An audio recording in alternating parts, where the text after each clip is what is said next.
Revelation 19 kuanzia mstari wa 13 mpaka 14. Yesu ni Mungu, lakini wakati alikuwa duniani alichukua forme ya neno. Ile neno ikavala mwili ya mwanadamu.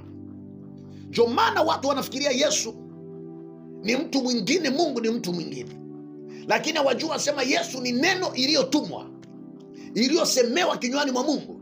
Na hiyo neno wakati imetoka imevaa mwili ya mwanadamu ili ikachukue dhambi, ikachukue damu ya mwanadamu, ikavaa hiyo dhambi, ikavaa hiyo damu. Neno la Mungu linavaa damu ya mwanadamu. Neno la Mungu linaondoa lahana kwa maisha ya mwanadamu. Wakati nikihubiria neno la Mungu, hata kama wewe ni mfungwa, hii neno itatoa ufungwa ndani mwako hata kama sijakuombea. Hiyo neno ina uwezo ya kuclean maisha yako, ya kutoa dhambi iliyo juu yako, ya kutoa laana iliyo juu yako, ya kutoa nuksi iliyo ndani yako, na kuivaa hiyo nuksi na hiyo dhambi na kwenda kuitupia mbali na maisha yako na kukufanya wewe kwa kiumbe kipya. Usipojua neno la Mungu ni nani, hata wakihubiri utalala usingizi, kwa sababu haujue hiyo neno ni nani. Hiyo neno ni Mungu. Mungu katika forma ya neno lake, na neno likikuja linakuja kutoa damu, zinakuja kuchukua dhambi yako yote na kuivaa. Ndio pale Biblia inasema mwanzo ilikuwepo neno, na neno ilikuwepo mwanadamu, ilivaa mwili, na hiyo neno ilikuwa ni Mungu mwenyewe. Ni kusema weza kumtoa Mungu na neno lake, au waweza kuwatenga kwa sababu wanatembea vile. Na kwa pia authority na mamlaka ya mwanadamu ni wakati anaongea. Kama baba anaongea nyumbani, lazima watu wote watajua baba amekasirika. Alama ya baba, hali ya baba nyumbani inaonekana kutokana na namna anayoongea. Ndio maana nimekwambia Mungu amenituma leo kuchochea wokovu yako na kusema kuanzia leo neno inapoingia ndani mwako, hakuna mtu atakao kukumu katika dhambi, hakuna mtu atakao kukumu katika vifungo vya kizazi yako, kwa sababu hiyo neno inakuwa kutoa kila nuksa, inakuwa kutoa kila ufungo, inakuwa kukuachilia na kukuset free. Ndio maana nimeactivate freedom yako asubuhi ya leo kwa maisha yako, kwa huru ya kufanya chochote, na hakuna mtu atakayosimama na kukuwekea mipaka katika safari ya freedom yako.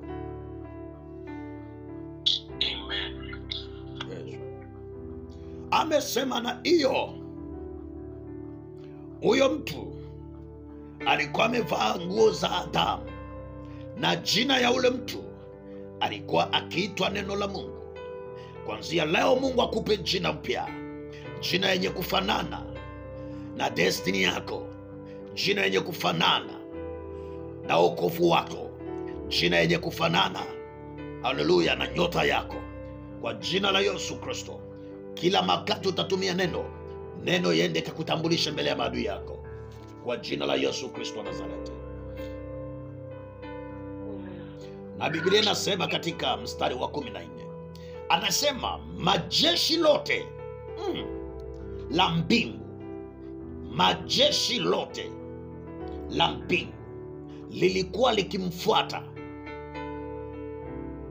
na walikuwa wakimfuata wamepanda juu ya mapunda, na wale mapunda walikuwa weupe kabisa na vazi lisiokuwa na mwisho. Haleluya. Walioipanda wale majeshi walikuwa wamevaa nguo nyeupe amba haina mwisho, haina mwisho, na walikuwa wamevaa ile nguo nyeupe kabisa isiyokuwa na mwisho, na walikuwa wamepanda juu ya mapunda weupe kabisa. Maana yake nini? Anasema walivaa nguo nyeupe amba haina mwisho. Napenda Mungu akuvishe utukufu isiyokuwa na mwisho. Haleluya. Nataka Mungu akuvishe utukufu isiyokuwa na mwisho, utukufu amba haitaribishwa na mwanadamu, utukufu amba haitakuachilia kisha mwaka moja, baraka amba haitawahi toka mikononi mwako, mafuta amba haitawahi malizika kichwani kwako. Nataka Mungu akupe baraka isiyokuwa na mwisho na mwanzo. Nataka Mungu akupe huduma amba haina mwanzo, haina mwisho. Nataka mbingu ikumimirie mafuta, ikuvishe vazi isiyokuwa na mwisho yake. Vaa vazi isiyokuwa na mwisho wake, vaa vazi isiyokuwa na mwisho wake. Imani yako isiwe na mwisho, imani yako isiwe na mwisho. Nasema imani yako isiwe na mwisho. Maisha ya wokovu isiwe na mwisho, maisha ya wokovu isiyokuwa na mwanzo na mwisho. Nasema itadumu milele ndani mwako. Wewe ni Mkristo milele, wewe ni mwenye wokovu milele, milele na milele. Hakuna atakayeharibisha na kupindua wokovu wako, kwa sababu hauna mwanzo na mwisho. Nimesema baraka maisha yako, kusiwe na mtu ataweka mwisho wa baraka yako, kusiwe na mtu ataweka mwisho ya safari ya maisha ya watoto wako, kusiwe na mtu atasimama katikati ya usiku kuvua nguo zake, kubakia utupu na kuanza kutangaza laana ili wewe ukatike njiani, ili baraka yako isimamishe njiani, ili baraka watoto wako isimamishe mirani. No way. Katika jina la Yesu utenda utukufu hadi utukufu, the glory to glory, the glory to glory, the glory to glory, mpaka na wakati Yesu atarudi kuchukua utukufu kanisa zake, na utaenda mbinguni ukiendeleza kuishi utukufu ya Bwana. Nasema utukufu ya mbingu ya ufalme wetu, kingdom ya Mungu, yanze na wewe mapema wingari duniani. Furaha yako yanze mapema wingari duniani. Hautaenda kufurahi mbinguni tu na kutabiria kuanzia saa hizi, uanze kufurahia kingdom ya mbingu bado wingari duniani. Wakati wapagani wanalia na kusaga meno, wewe uanze kufurahia ndani ya Kristo Yesu. Uanze kumuona Bwana akiwa furaha wako, anze kukupa chochote unahitaji. Furaha yako iwe ya kuendeleza mpaka milele. Kusiwe mtu atakaye toa furaha katika moyoni mwako, atakaye nuka kutoa furaha katika moyo wako. Mungu amtoe katika safari yako, Mungu ampeleke mbali na maisha yako. Maisha yako isizungukwe na maadui, lakini maisha yako isizungukwe na jeshi la mbingu. Kuanzia leo usitembee mwenyewe, utembee na mapunda wenye kuzungukwa na jeshi la mbingu. Utembee na maskari ambao sio wa dunia hii, maskari wa mbingu wakushindikize kila eneo utakaoingia.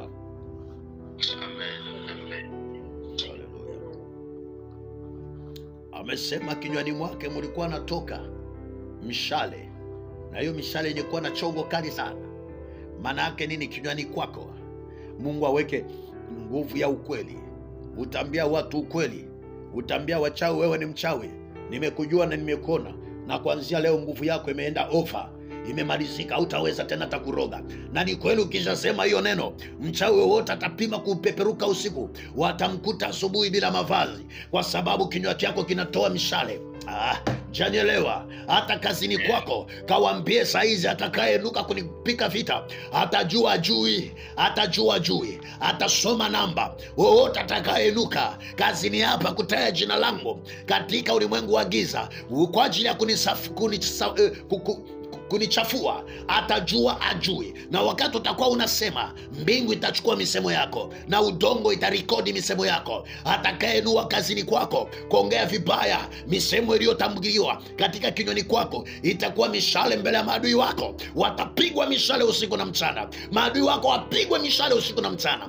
Watakayesimama kupingana misemo yako wapigwe mishale usiku na mchana. Neno lako litakaotoka kinywani kwako liwe nguzo la moto mbele ya maadui zako, likateketeze ulimwengu ya giza, zikateketeze ulimwengu ya uchawi ya kizazi yako. Ukiseme kwa kizazi yangu hakuna mtu atakaye kunywa tena damu ya mtu, ule wowote atasubutu kuwa mtu amfanye kuwa kafara, na kuambia atatembea mazimu, atatembea kichwa Mombasa, atatembea kichwa duniani, na watu watamjua yeye ndio mchawi kubwa, na karia yake itakuwa imefika mwisho, kwa sababu kinywa chako kitatoa mshale. Toa mshale mwaka huu, misemo yako ikuwe mshale kwa masikio ya maadui yako, katika jina la Yesu Kristo wa Nazareti.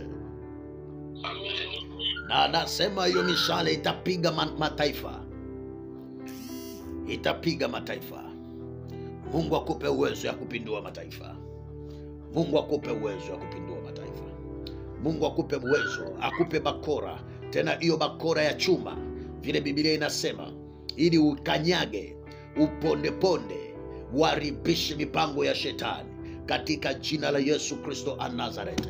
Mungu akupe bakora mikononi mwako katika maombi hii, na kuombea bakora. Aweza kupata wokovu bila bakora, lazima inja wokovu yako Mungu akupe na bakora ya kutawala na kuongoza dunia. You go to rule the world. You go to rule the world. You go to rule people. You go to rule people. You go to rule people. Don't let people ruling you.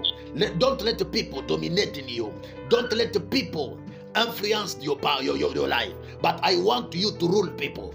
In Jesus' name, I release the power to rule people. I release the anointing to rule people. Wherever you go to enter, wherever you go, I pray that is you who you go to rule people. Usiache wapagani watawale tena juu yako. Wakati ya mapagani kutawala juu yako it's over.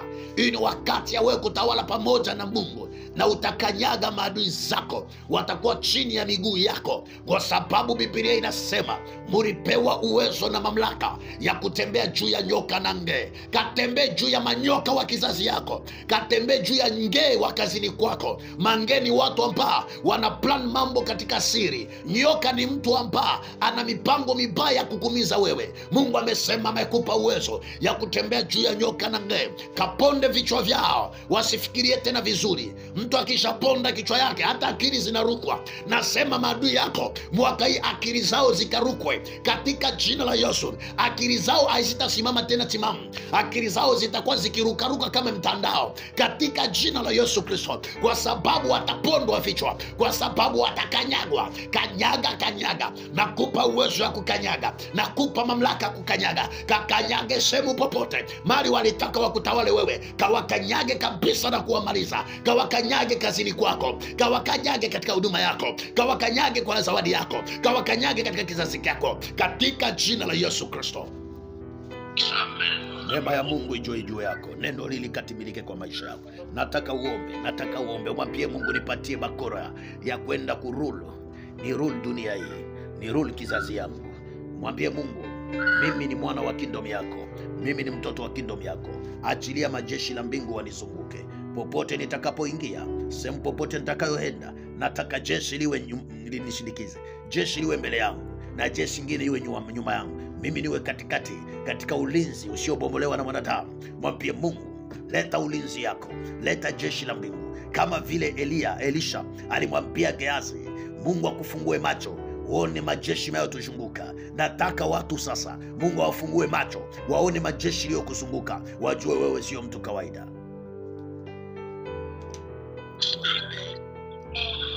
Ingia kwa maombi na uombe in Jesus name.